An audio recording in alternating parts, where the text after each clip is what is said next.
예수님은 회당장의 딸을 고쳐주기 위해 회당장 집으로 가시다가 혈루증 여인을 만나게 됩니다.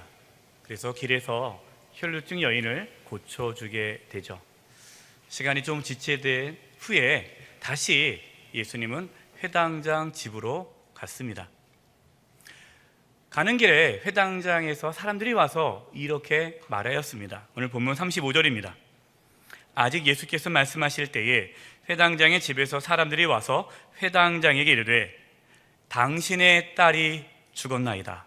어찌하여 선생을 더 괴롭게 하나이까? 자신의 딸이 죽었다라는 소식을 들은 회당장은 심장이 덜컥 내려앉았습니다. 하늘이 노랗게 보이더니 두 다리의 힘이 쭉 빠졌습니다. 내 사랑하는 딸이 죽었다니. 회당장은 어떻게 해야 할지 몰랐습니다. 순간 정신적인 공황 상태에 빠졌습니다. 이때 예수님이 회당장에게 이렇게 말씀하셨습니다. 36절입니다. 예수께서 그 하는 말을 곁에서 들으시고 회당장에게 이르시되 두려워하지 말고 믿기만 하라. 오늘 말씀의 제목이 무엇입니까? 두려워하지 말고 믿기만 하라.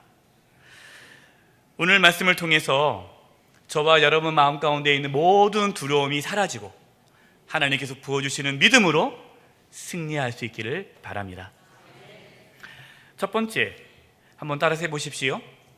두려움은 믿음을 가로막습니다. 예수님께 나와 엎드려서 주님, 저의 딸을 고쳐 주옵소서 간구하던 회당장 야이로의 마음에는 예수님께서 자신의 딸을 고쳐줄 것이라는 믿음이 가득했습니다. 그러나 딸이 죽었다라는 이야기를 듣는 순간 회당장 마음에는 두려움이 가득 찼습니다. 왜 마음이 두려움이 찾아왔을까요?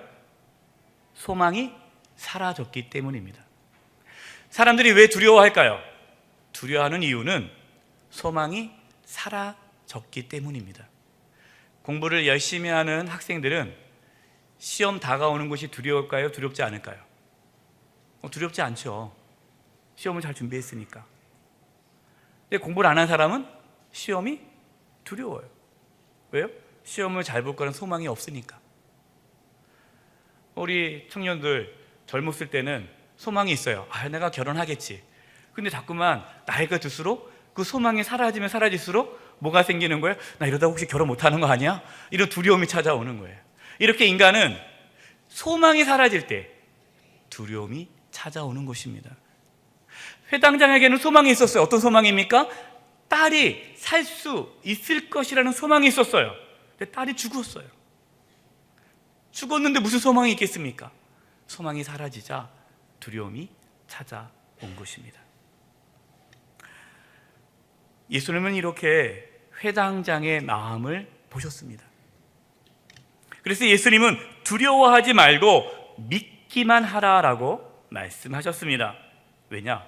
두려움이 생기면 믿음은 사라지기 때문입니다. 여러분, 두려움과 믿음은 반비례해요. 반비례. 믿음이 두려움을 내쫓고요, 또 두려움이 믿음을 가로막습니다. 그래서 말씀에 보면 하나님께서 두려워하지 말아라는 말씀이 참 많이 나와요. 두려워하지 말아라, 내가 너와 함께함이라. 우리가 성경을 읽다 보면 두려워하지 말라는 말씀이 참 많이 나오죠. 왜 그럴까요? 두렵다는 것은 지금 내가 뭐 하고 있다는 겁니까? 하나님을 믿지 않고 있다는 거예요. 두려워하고 있다라는 것은 하나님을 믿지 않고 있다라는 겁니다. 두려워하지 말아라, 이 말은 다시 바꿔 말하면 뭐 하라는 겁니까? 하나님을 믿으라. 하나님을 믿어야 두려움이 없는 거예요. 하나님께서 이스라엘 백성들이 가나안 땅에 들어갈 때에 뭐라고 말씀하시죠? 두려워하지 말아라. 가나안 땅에 살고 있는 그 가나안 족속을 두려워하지 말아라. 내가 너희에게 이 땅을 주었다. 이스라엘 백성들 그 마음에 두려움이 있었어요. 그래서 정탐꾼을 보냅니다. 12명의 정탐꾼을 보내요. 근데 그 중에 10명이 어떻게 보고합니까? 큰일 났다. 우리가 갔다 와 보니까 그 가나안 족속들은 너무나 키도 크고 그 군사가 막강하다. 그들 앞에 서면 우리는 메뚜기와 같다. 이렇게 얘기해요. 이런 이야기를 들으니까 이스라엘 백성들 마음 가운데 무엇이 들어왔어요? 두려움이 들어온 거예요. 두려움.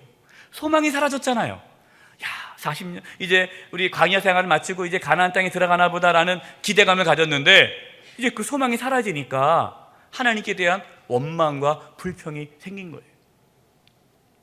이스라엘 백성들이 두려움에 사로잡혀 하나님을 믿지 못하게 되자 이것을 본 여호수아와 갈렙이 옷을 찢으면서 이렇게 선포합니다. 민수기 14장 8절과 9절이에요. 여호와께서 우리를 기뻐하시면 우리를 그 땅으로 인도하여 들이시고 그 땅을 우리에게 주시리라. 이는 과연 젖과 꿀이 흐르는 땅이니라. 다만 여호와를 뭐하지는 말라? 거역하지는 말라. 하나님을 거역하지 말아라. 또 그 땅 백성을 뭐하지 말아라? 두려워하지 말아라. 그들은 우리의 먹이라. 그들의 보좌는 그들에게 떠났고 여호와는 우리와 함께 하시느니라. 그들을 뭐하지 말라? 두려워하지 말라. 두려워하지 말아라.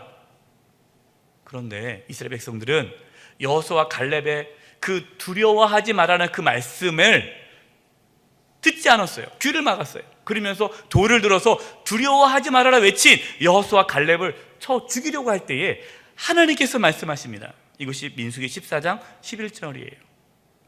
여호와께서 모세에게 이르시되 이 백성이 어느 때까지 나를 뭐하겠느냐? 멸시하겠느냐. 하나님을 멸시하는 게 뭡니까? 두려워하는 것이 하나님을 멸시하는 거예요. 내가 그들 중에 많은 이적을 행했으나 어느 때까지 나를 믿지 않겠느냐. 두려워하는 것이 하나님을 믿지 않는 거예요. 여러분 한번 생각해 보세요. 이스라엘 백성들이 두려워하는 것이 정상적입니까? 비정상적인 겁니까? 정상적인 거죠. 사실 두려워할 수밖에 없죠. 여호수아와 갈렙이 비정상이에요. 근데 하나님은 말씀하시는 거예요. 너희들이 두려워한다는 것은 나를 멸시하는 것이고 나를 믿지 않는 것이다 라고 말씀합니다. 결국 두려움을 가졌던 이스라엘 사람들은 단 한 사람도 가나안 땅에 들어가지 못했어요. 두려워하지 않고 하나님을 믿음으로 나아갔던 여호수아와 갈렙만 가나안 땅에 들어갔습니다. 하나님은 그래서 여호수아에게, 믿음의 사람들에게 끊임없이 하시는 말씀이 있어요. 두려워하지 말라는 말씀입니다. 여호수아 1장 9절입니다. 내가 내게 명한 것이 아니냐. 강하고 담대하라. 두려워하지 말며 놀라지 말라. 내가 어디로 가든지 하나님 여호와가 너와 함께 하느니라 하시니라. 아멘. 여러분 안에 혹시 어떠한 두려움이 있습니까? 두려움이 있다는 건 당연한 거예요. 그러나 하나님은 저와 여러분이 당연한 삶을 살기 원치 않으세요. 정상적인 삶을 살기 원치 않으세요. 저와 여러분이 믿음의 삶을 살기를 원하십니다. 우리는 우리를 두렵게 하는 소리에 귀를 기울이지 말고 하나님의 말씀에 귀를 기울여야 합니다. 두려워하지 마시고 믿기만 하시기 바랍니다. 내 안에 두려움이 있다면 기도하세요. 하나님, 지금 내 마음에 두려움이 있습니다. 이 두려움으로 인해서 내가 하나님을 믿지 못하는 것 같습니다. 이 두려움이 사라지게 해주시고 저에게 믿음을 달라고 기도할 수 있기를 바랍니다. 두 번째, 따라서 해보십시오. 믿음은 계속 지켜야 합니다. 예수님께서 회당장에게 두려워하지 말고 믿기만 하라 라는 말씀을 하실 때에 이 믿기만 하라 라는 이 단어가 시제가 뭐냐면 현재 시제인데 이 현재 시제 안에는 계속이라는 뜻이 있습니다. 그러니까 예수님께서 회당장에게 계속해서 믿음을 지키라, 믿음을 잃어버리지 말고 계속해서 믿음을 지켜내라 라고 말씀하고 있는 겁니다. 예수님은 회당장이 믿음을 잃어버리지 않고 계속해서 믿음을 지켜갈 수 있도록 지금 옆에서 도와주고 계시는 거예요. 본문 37절입니다. 베드로와 야고보와 야고보의 형제 요한 외에 아무도 따라옴을 허락하지 아니하시고. 처음에 예수님께서 회당장 야이로의 집 그 딸을 고치기 위해 가실 때는 수많은 사람들이 함께 갔어요. 그런데 그 회당장에서 온 사람들이 회당장님, 당신의 딸이 죽었습니다 라는 그 소식을 들은 후에는 아무도 못 따라오게 합니다. 그리고 베드로와 야고보와 요한만 데리고 회당장 집으로 가는 거예요. 그 이유에 대해서는 성경에는 잘 나오지 않습니다. 그러나 분명한 사실은 지금 예수님께서는 회당장의 그 마음에 믿음이 흔들리지 않도록 하기 위해서 소수만 데리고 가는 거예요. 분명히 그 주변에서 그 회당장에서 왔던 사람들이 했던 이야기, 회당장님, 당신의 딸이 죽었습니다 라는 이야기를 들었던 사람들 중에는 이렇게 얘기하는 사람도 있을 거예요. 아유, 어쩌면 좋아, 이제 큰일 났네. 막 거기서 울면서 회당장님 이제 끝났습니다, 어떡하면 좋습니까? 우리가 어떤 어려움을 당하잖아요. 그러면 주변 사람들이 더 난리치시는 분들이 있어요. 나는 괜찮은데 주변에서 어떡하면 좋냐고, 큰일 났다고. 오히려 그것 때문에 더 마음이 두려워요. 여러분, 주변에 혹시 그런 분이 있으면 좀 멀리 하세요. 네? 별거 아닌 문제 가지고 그냥 그 옆에서 더 난리. 권사님 지금 가만히 있을 때가 아니야, 그럼 큰일 난 거야, 이거 별거 아닌 거 아니야, 왜 이렇게 답답해 하면서 뭐 더 이상하게 일을 막 만드시는 분들이 있어요. 그럼 더 두렵게 만드는 거죠. 지금 예수님은 그 회당장의 마음이 흔들리지 않도록 하기 위해 못 오게 하는 거예요. 다른 사람들은 다 못 오게 하고 베드로, 야고보와 요한만 데리고 회당장 집으로 가고 있는 겁니다. 딱 집에 갔습니다. 집에 갔더니 사람들이 울기 시작해요. 그 당시에 장례 문화가 무엇입니까? 우는 거예요. 그래서 많은 사람들이 와서 막 울어요. 우니까 예수님께서 뭐라고 말씀하세요? 울지 말아라. 지금 이 아이는 죽은 것이 아니라 잔다. 이 이야기를 하니까 사람들이 어떻게 반응합니까? 비웃더라. 본문 40절이에요. 그들이 비웃더라. 예수께서 그들을 다 내보내신 후에 아이의 부모와 또 자기와 함께한 자들을 데리시고 아이 있는 곳에 들어가사. 예수님께서는 비웃는 사람들 때문에 흔들리지 않으셨어요. 그리고 그들을 다 몰아냈어요. 우리도 믿음으로 살 때요, 때로 비웃음을 당할 수 있습니다. 왜냐하면 세상 사람들은 믿음이 없잖아요. 믿음이 없기 때문에 영적인 세계를 모릅니다. 현실 세계만 알아요. 그러니까 현실 세계만 보고 우리가 영적인 이야기를 하면 비웃는 거예요. 저도 처음 예수님 믿을 때, 제가 이제 믿음이 있고 나서 영적인 세계를 아니까 이제 믿음의 고백을 시작하니까 가족들이 비웃어요. 가족들이. 여러분, 비웃는 사람들은 다른 사람이 비웃지 않아요. 가족이 비웃습니다. 저보고 미쳤다고 그랬어요, 가족들이. 근데 그 믿음, 그 비웃는 것 때문에, 그 비웃는 것이 두려워서 믿음의 고백을 하지 못한다면 하나님의 놀라운 구원은 일어날 수가 없어요. 역시 여러분 주변에 누가 비웃습니까? 그럼 그 비웃는 사람도 좀 멀리 하시기 바랍니다. 네. 여러분, 부모님들 중에 자녀를 비웃지 마세요. 어떤 부모는 자식을 막 비웃어요. 뭐 자식이 뭐 하려고 그러면, 야, 네가 아이고 네가 뭘 한다고 그래. 이게 막 대놓고 무시해요. 네. 비웃어요. 그러면 그 자녀가 어떻게 믿음의 고백을 하겠어요? 누가 비웃더라도 우리는 믿음으로 나아갈 수 있기를 바랍니다. 다윗을 보시죠. 다윗이 골리앗과 싸우려 할 때, 골리앗과 싸운다고 했을 때 사람들이 다 비웃었어요. 야, 네 꼬맹이가 뭘 골리앗과 싸운다고 그래? 저리 가.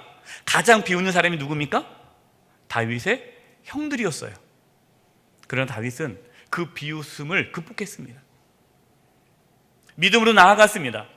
결국 골리앗을 쓰러뜨렸습니다. 이처럼 우리도 사람들의 비웃음에 굴복해서는 안 돼요. 믿음으로 나아갈 수 있기를 바랍니다. 믿음은 지켜가는 것이에요. 어떤 분은 이렇게 얘기합니다. 목사님, 제가 왕년에 잘 믿었다고. 믿음은 과거가 중요한 것이 아니라 현재가 중요해요. 현재보다 더 중요한 것은 우리가 하나님 앞에 섰을 때에 그때 믿음을 잘 지키는 게 중요하죠. 그래서 믿음은 끝까지 가는 게 중요합니다. 이제 9월 둘째 주일에 이제 위임 예식이 있어요. 그래서 제가 이제 위임 예식을 앞두고 제가 주변 분들에게 기도 제목을 이제 이렇게 부탁합니다. 기도해 주세요라고 제가 부탁하는데, 제가 어떤 기도 제목을 부탁하냐면, 제가 끝까지 목회를 잘 할 수 있도록 기도 부탁을 내놔요. 목회를 끝까지 잘해야 되잖아요. 처음에만 잘하면 뭐합니까? 끝까지 잘해야죠. 하나님 앞에 설 때, 제가 하나님 앞에 설 때에 잘했다 칭찬받는 게 중요하지 않겠습니까? 믿음은 끝까지 가야 돼요. 그래서 믿음은 끝까지 지켜야 되는 거예요. 최근에 이제 병원 신방을 갔습니다. 병원 신방을 가면서 본고차 안에 우리 권사님들을 이렇게 태우고 같이 신방을 가는데, 본고차 안에서 한 권사님이 이렇게 말씀하세요. 목사님, 제가 영세교회 온 지 한 40년이 넘었습니다. 근데 제가 처음에 우리 교회에서 신앙생활을 처음 시작하는데 예수님 처음 믿었을 때 너무너무 기뻤다라는 거예요. 너무 기뻐가지고 길에 풀만 봐도 감사함이 넘쳤대요. 감사함이. 모든 게 너무나 기쁘고 즐겁고 열심히 신앙생활 했대요. 그런데 시간이 지나면 지날수록 그 마음을 잃어버렸다는 거예요. 제가 권사님한테, 권사님, 다시 그 믿음을 회복할 수 있기를 바랍니다 라고 말씀을 드렸습니다. 우리가 첫사랑 얘기하지 않습니까? 신앙의 첫사랑. 다들 아마 신앙의 첫사랑을 기억할 거예요. 아, 그래, 그때는 내가 잘 믿었지. 중요한 것은 그 신앙의 첫사랑을 내가 오늘도 회복하는 겁니다. 주님 오시는 그날까지. 그래서 우리의 믿음이 점점 좋아져야 돼요. 믿음은 저절로 좋아지지 않습니다. 가만히 있다고 해서 여러분 믿음이 막 생기는 거 아니에요. 믿음을 지키기 위해서 애써야 돼요. 노력해야 돼요. 어떻게 노력해야 합니까? 말씀을 들어야 됩니다. 말씀을 들으므로 믿음이 생겨요. 그렇기 때문에 말씀을 더 듣기 위해 애써야 돼요. 특별히 어떠한 어려움이 있습니까? 큰 환난이 있습니까? 그러면 말씀에 더 집중해야 돼요. 그리고 누구와 사귀어야 돼요? 믿음의 사람들과 사귀어야 돼요. 불평하고 원망하고 부정적인 얘기하는 사람들은 좀 그만 만나고, 또 끊을 수는 없잖아요. 또 그런 사람들을 근데 그러나 나중에 만나기로 하고, 일단은 믿음의 사람들, 믿음의 고백을 하고 함께 믿음의 기도를 할 수 있는 그 사람들과 교제하면서 믿음을 회복해야 돼요. 믿음을 지켜야 돼요. 그래야 그 믿음으로 인해서 두려움이 사라지게 되는 것이고, 그 두려움이 사라지고 믿음이 있을 때, 그때야 비로소 하나님의 능력이 나타나는 것입니다. 세 번째, 따라서 한번 해볼까요? 믿음이 있을 때 구원을 받습니다. 41절 말씀입니다. 그 아이의 손을 잡고 이르시되 달리다고 마시니, 번역하면 곧 내가 내게 말하노니 소녀야 일어나라 하심이라. 예수님께서 그 죽은 아이의 손을 잡고 달리다굼, 소녀야 일어나라 했어요. 예수님께서 말씀하시자 죽었던 소녀가 살아났습니다. 예수님의 권세는 죽음을 이기는 권세예요. 모든 것들이, 모든 만물이 예수님의 권세 앞에 무릎을 꿇습니다. 우리에겐 예수 그리스도의 이름의 능력이 있어요. 사랑하는 여러분, 지금 여러분은 어떠한 상황에 처해 계십니까? 마치 오늘 본문에 나와 있는 이 야이로와 같이 사랑하는 딸이 죽어서 아무런 소망이 없는 것 같은 그런 절망 가운데 있습니까? 혹시 낙심하고 있습니까? 두려워하고 있습니까? 우리가 어떠한 상황에 있을지라도 끝까지 믿음을 지키시기 바랍니다. 그러면 예수님의 능력이 우리의 삶 가운데 나타나게 될 것입니다. 그런데 여러분, 오늘 말씀을 오해하면 안 돼요. 또 오늘 말씀을 듣고 해가지고 또 학생은 공부도 안 하고 이제 믿습니다. 또 사업하시는 분은 사업도 제대로 안 하고 믿습니다. 여러분, 믿습니다 하면은 뭐 일이 다 잘 됩니까? 어떤 분들은 믿음을 무슨 요술방망이로 생각하는 분들이 있어요. 믿음은 요술방망이가 아니에요. 불가능한 것을 가능케 하는 요술방망이가 아닙니다. 그래서 믿음에 대한 오해가 있을 것 같아서 예수님께서 이렇게 말씀합니다. 43절이에요. 예수께서 이 일을 아무도 알지 못하게 하라고 그들을 많이 경계하시고 이에 소녀에게 먹을 것을 주라 하시니라. 왜 예수님께서 죽은 그 소녀가 일어났는데 아무한테도 말하지 말라고 했을까요? 아직 사람들은 예수님이 누군지 몰라요. 예수님께서 왜 이 땅에 오셨는지도 몰라요. 그런데 만약에 예수님께서 죽은 소녀를 살려주셨다라는 소문이 돌면 사람들은 어떻게 이해합니까? 아, 예수님은 죽은 자를 살리고 병든 자를 고치고 귀신 들린 자를 치료하기 위해서 하나님께서 보내주신 하나님의 선지자구나, 그렇게만 이해할 수 있다는 거예요. 예수님께서 죽은 사람 다 살려줬습니까? 아니에요. 예수님께 딱 두 사람 살려줬어요. 죽은 나사로 살려주셨고 이 어린 소녀 살려줬습니다. 예수님께서는 이 땅에서 죽은 사람 많이 안 살려줬어요. 예수님께서 이 땅에서 죽은 사람 살리러 오신 거 아니잖아요. 예수님께서 이 땅에 왜 오셨습니까? 우리가 끝까지 붙잡아야 할 믿음이 무엇입니까? 바로 그것은 예수님께서 저와 여러분의 죄를 대신 짊어지시고 십자가에 피 흘려 죽으심으로 우리가 죄사함을 받고 하나님의 자녀가 되었다라는 그 놀라운 하나님의 사랑을 끝까지 붙잡는 거예요. 이 믿음이 있을 때 우리는 구원을 받는 겁니다. 로마서 8장 32절입니다.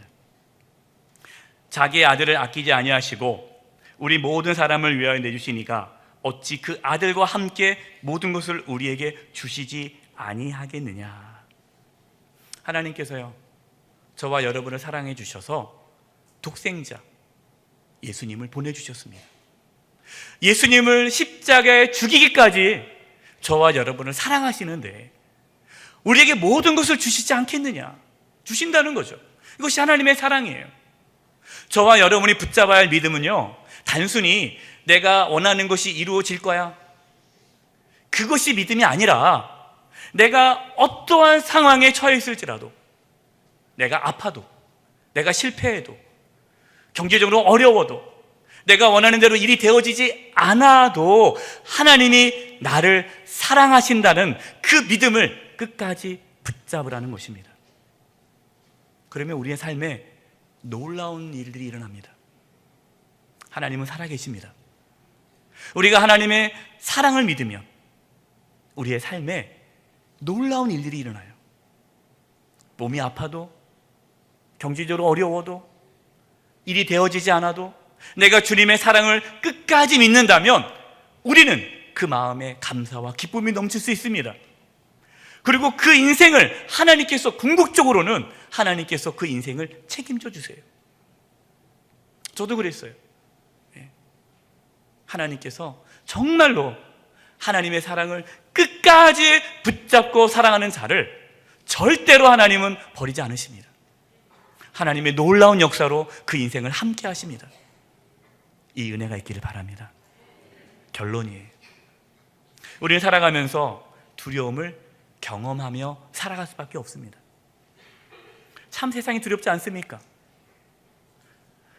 마치 도저히 싸워 이길 수 없는 거대한 골리앗이 내 앞에 딱 서 있는 것 같아요. 그럴 때마다 두려운 마음을 갖는 것은 당연합니다. 어떻게 해야 할까요? 두려워하지 말아야지, 두려워하지 말아야지. 여러분, 그런다고 두려움이 사라집니까? 그렇지 않습니다. 두려움을 몰아낼 수 있는 비결은 믿음이 있을 때 가능해요.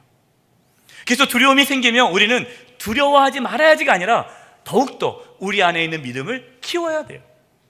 더 믿음을 붙잡아야 돼요. 믿음은 끝까지 지켜야 됩니다. 믿음이 부어지면 부어질수록 우리 안에 있는 두려움이 사라지기 시작합니다. 저절로요, 믿음이 생기지 않습니다. 저도 목사지만 가만히 있다고 해서 믿음이 막 좋아지지 않아요. 저도 믿음을 지키기 위해서 치열하게 싸웁니다.